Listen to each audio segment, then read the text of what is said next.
Sir मेरा भी एक सवाल है, लेकिन आप हालांकि उसका जवाब दे चुके हैं, लेकिन फिर भी मैं जानना चाहूँगी कि जब 2023 में ऑपोजिशन ने पूरा समर्थन किया था, तो अब ऐसा क्या हो पड़ा कि ऑपोजिशन मतलब एकजुट होकर पूरा सरकार के खिलाफ मोर्चा खोल के बैठ गई?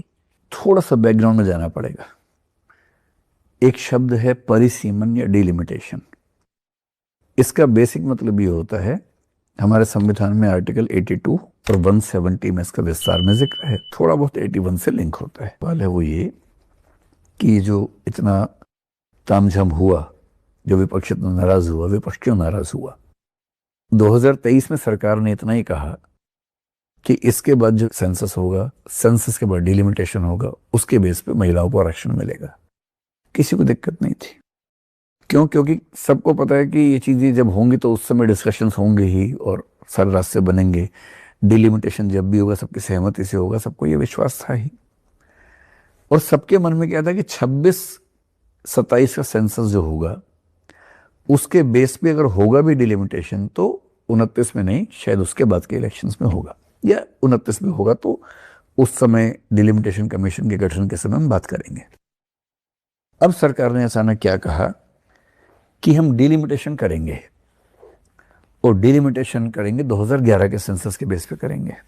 यहां तक भी ठीक था, यहां तक भी किसी को दिक्कत नहीं है, कह भले रहे हो, दिक्कत यहां तक है नहीं। पॉइंट ये है कि डिलिमिटेशन किस बेस पे होगा? जनसंख्या के आधार पे होगा या किसी और आधार पे भी होगा? अगर सिर्फ जनसंख्या के आधार पे हुआ तो दक्षिण भारत की सीटें लोकसभा में जो अभी 24% है, वो लगभग 19 से 20% के बीच में आ जाएंगी। तो सरकार ने संसद में, लोकसभा में, मोदी जी ने भी और अमित शाह जी ने भी खुल के ये कहा कि नहीं, हम ये नहीं कह रहे, हम तो कह रहे हैं कि हर राज्य की सीट 50% बढ़ा देते हैं।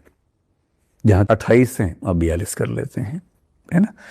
जैसे तमिलनाडु की 39 हैं, अब 39 राउंड फिगर में तो 50% बढ़ नहीं सकती हैं, तो 58.5 आती है, तो 59 कर लेते हैं। केरल में 20 हैं, राउंड फिगर में 30 कर लेते हैं। 28 शायद आंध्र प्रदेश में है तो 42 कर लेते हैं।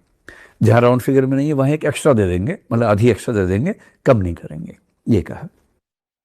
और 23.76% जो भी दक्षिण का प्रतिनिधित्व है लोकसभा में, वो 23.89% हो जाएगा, बढ़ के 129 सीटें बढ़ के 195 हो जाएंगी। ये सब डेटा गृह मंत्री ने संसद में दिया। पर सवाल है कि ये आंकड़े और ये गारंटी कि हर स्टेट में 50% सीटें बढ़ेंगी, ये किसी भी बिल में लिखा हुआ नहीं था। 3 बिल आए थे, न संविधान संशोधन बिल में लिखा था, न डिलिमिटेशन बिल में लिखा था, न यूटी उसमें होने का मतलब भी नहीं था। केवल मौखिक आश्वासन था कि हम कह रहे हैं तो हमारी बात मान लो, और विपक्ष क्या था कि हम आपकी बात नहीं मानेंगे। ट्रस्ट डेफिसिट, भरोसे की कमी, कि प्रधानमंत्री कह रहे हैं, होम मिनिस्टर कह रहे हैं, पर विपक्ष कह रहे हैं कि ना, अगर ऐसा ही तो लिख के दे दो। कुछ संविधान विशेषज्ञों ने कहा कि लिख के दिया ही नहीं जा सकता ऐसा। तो मेरी समझ ये है कि लिख के दिया जा सकता है। और आपको ध्यान होगा कि जब ये बिल गिरने वाला था उस समय होम मिनिस्टर ने घोषणा की, आप मुझे 1 घंटे का टाइम दीजिए, हम रिवाइज बिल आपके सामने पेश करते हैं, उस पर संख्या लिखी होगी। तो सवाल है कि जब वो उस समय कह सकते थे कि हम रिवाइज बिल ले आएंगे, उसमें संख्या लिखी होगी, तो ऐसा बिल तो पहले भी आ सकता था। मेरे ख्याल से ट्रस्ट डेफिसिट की वजह से दिक्कत हुई। और अगर बिल में शुरू से संख्याएं लिखी होती, ये एक वाक्य लिखा होता सिर्फ कि this delimitation will not take place only on the base of population, it will be on the basis of a simple formula, 50% seats will be added to every state. हर राज्य में 50% सीटें बढ़ा दी जाएंगी, और जो सीटें बढ़ी वो सारी सीटें बढ़ के कितनी हो जाएंगी? 273 हो जाएंगी। उतनी ही सीटों पर महिला आरक्षण हो जाएगा, कोई दिक्कत ही नहीं। तो मेरी स्पष्ट मान्यता है कि विपक्ष के विरोध का 90% से ज़्यादा वजह सिर्फ ये है कि जो आश्वासन मौखिक दिया गया वो कहीं लिखा नहीं हुआ था, और मौखिक बात पर संविधान का संशोधन कर देना, ये मेरे ख्याल से विपक्ष के लिए भी बहुत आसान बात नहीं थी। मैं भी होता उनकी जगह शायद सहमत ना होता, क्योंकि बिना लिखित बात के तो कैसे आप इतनी बड़ी बात मान लेंगे?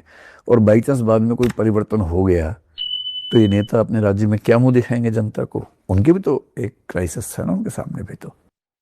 तो आपकी बहुत लंबा उत्तर मैंने दिया, लेकिन एक वाक्य मैं कहूँ तो उसका सार ये है ट्रस्ट डेफिसिट सरकार और विपक्ष के बीच में।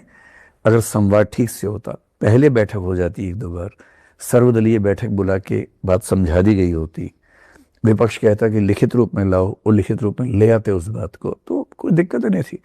जितने बहुमत से पहले पारित हुआ था, मेरे ख्याल से उतने ही बहुमत से इस बार भी संविधान संशोधन आराम से होता, कोई दिक्कत ना हो।